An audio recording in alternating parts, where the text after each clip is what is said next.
ऋषिकेश के वनांतरा रिजॉर्ट में as a receptionist का काम करने वाली अंकिता भंडारी 19 सितंबर 2022 को अचानक उसी रिजॉर्ट से गायब हो जाती हैं।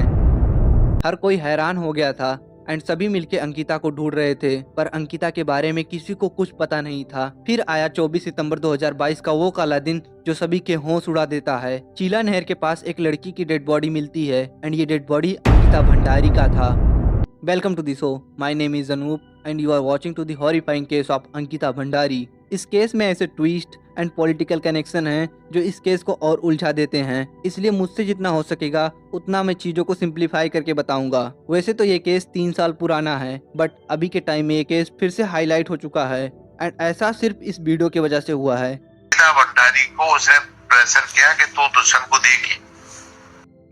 2003 उत्तराखंड पौरी गढ़वाल में अंकिता भंडारी का जन्म होता है। अंकिता स्टार्टिंग से ही बहुत सिंपल फैमिली बैकग्राउंड से थी एंड इसी वजह से वो अपने फैमिली को फाइनेंशियल सपोर्ट देना चाहती थी। वीरेंद्र भंडारी जो अंकिता के पिता थे वही पूरे घर को चलाते थे और अंकिता की मां आंगनबाड़ी में काम करती थी। आफ्टर 12th फैमिली में फाइनेंशियल प्रॉब्लम होने की वजह से अपना खुद का खर्चा निकालने के लिए अंकिता छोटे मोटे जॉब के लिए अप्लाई करती थी एंड इसी चीज का सोल्यूशन अंकिता के एक फ्रेंड पुष्पदीप देते हैं।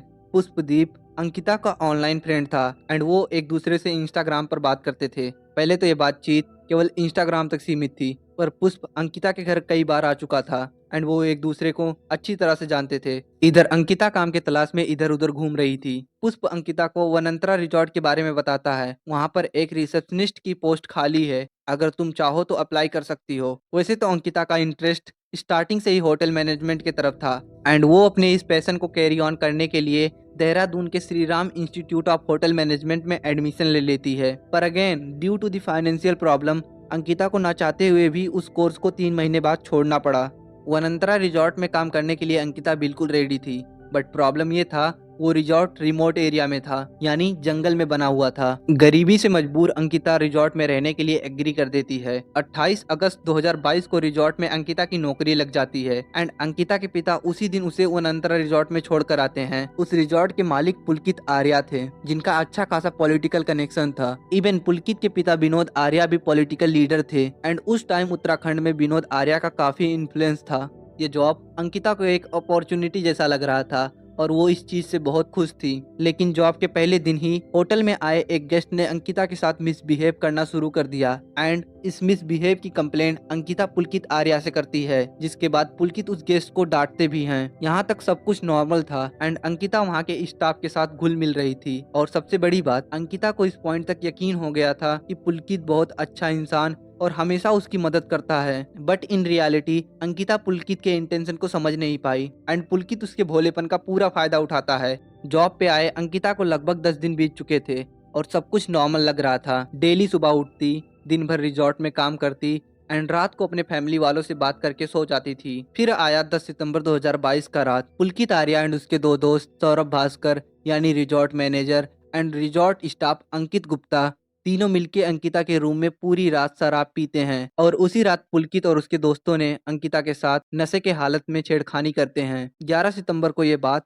अंकिता पुष्प से बताती है, यानी उसी फ्रेंड को जिसने ये जॉब लगवाया था। नशे के हालत में पुलकित जबरदस्ती मुझे किस करने वाला था। ये बात सुनने के बाद पुष्पदीप अंकिता को जॉब छोड़ने की सजेशन देता है एंड अंकिता भी उसके सजेशन से एग्री कर रही थी। अंकिता जॉब छोड़ने के लिए पुलकित से बात करने वाली थी, पर उतने में पुलकित, सौरभ और अंकित गुप्ता तीनों अंकिता से माफी मांगने लगते हैं एंड उसे जॉब न छोड़ने की रिक्वेस्ट करते हैं। यहाँ पर अंकिता उनके मासूमियत के झांसे में फंस जाती है। अब आते हैं 17 सितंबर 2022 के रात 9:35 पर। अंकिता फिर से पुष्प को मैसेज करती हैं एंड कहती हैं बहुत इनसिक्योरिटी फील होती है इस रिजॉर्ट में, जिसके रिप्लाई में पुष्प कहते हैं क्या हुआ। अंकिता कहती हैं अंकित गुप्ता मेरे पास आया था, बोल रहा था रिजॉर्ट में कोई वीआईपी गेस्ट आने वाले हैं, इसलिए तुम उन्हें एक्स्ट्रा सर्विस दो। इसके बाद पुष्प कहते हैं कॉल पे बात करो, पर अंकिता मना कर देती है, आवाज कोई सुन लेगा। जिसके बाद अंकिता पुष्प से आगे बताती है मैंने अंकित को डांटा और साफ मना कर दिया, मैं गरीब हूँ, पर क्या मैं 10,000 में खुद को बेच दूं। अगले दिन 18 सितंबर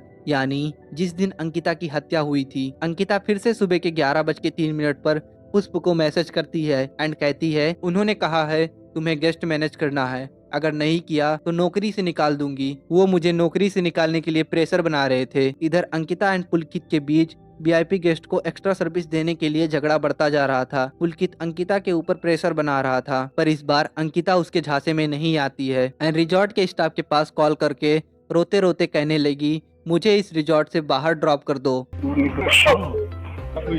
मैं बोल रहा हूँ, क्या हो गया? प्लीज बैग ऊपर जा दो। चलो गाड़ी घुमा, चल नीचे चल, नीचे चल। इसके बाद उसी रिजॉर्ट में हाउसकीपिंग का काम कर रहे अभिनव कश्यप एंड उसके भाई अंकिता को रोते हुए हेल्प मांगते देखा था।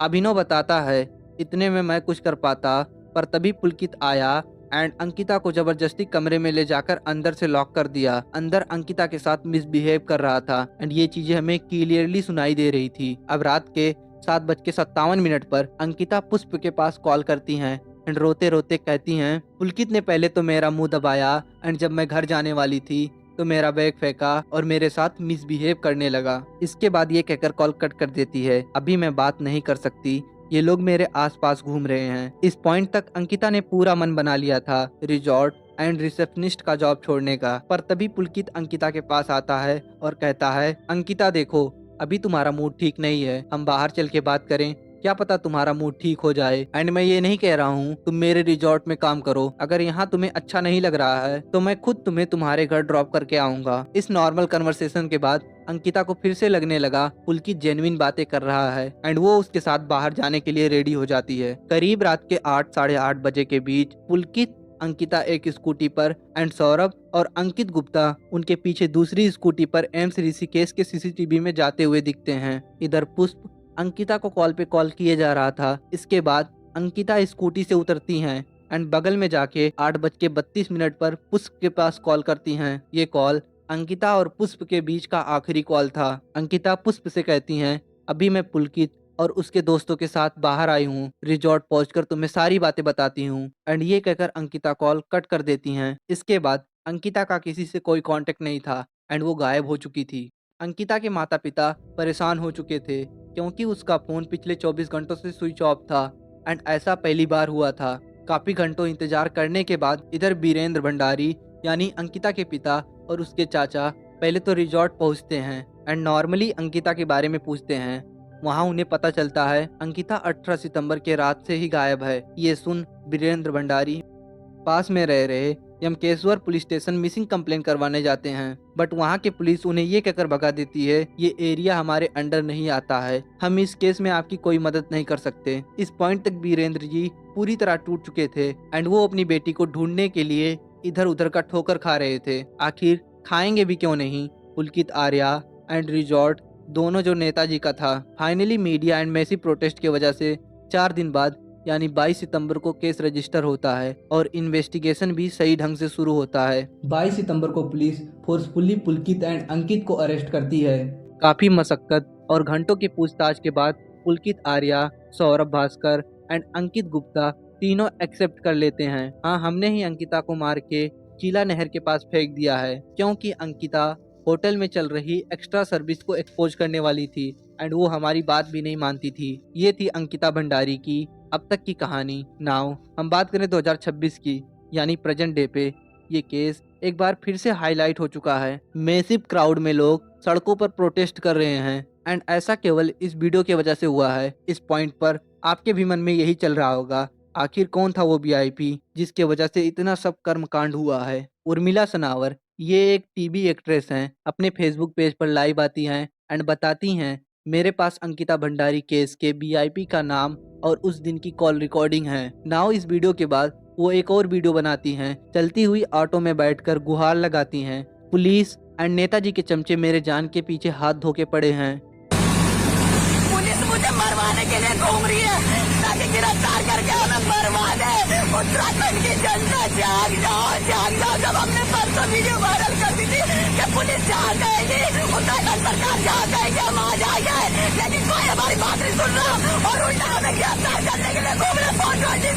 चुप के गिरफ्तार करने के लिए घूम रहे। इस टाइम उर्मिला का फोन स्विच ऑफ है, पर खैर हमारा क्या लेना देना, हम तो इंडियंस हैं, हमें ऐसे चीजों की आदत हो चुकी है। देखो इस वीडियो के माध्यम से मैं तुम्हें ये नहीं कह रहा हूँ कि तुम खुद नेताजी या कल्प्रिट को गोली मारो, बट एटलीस्ट ऐसे केसेस को सपोर्ट कर सकते हो जो इसके लिए आवाज उठा रहे हैं, उनके आवाज को लोगों तक पहुंचा सकते हो। तो हो सके इस वीडियो को शेयर करना एंड हाँ, कैंडल जला के रखना क्योंकि जस्टिस उसी से मिलता है।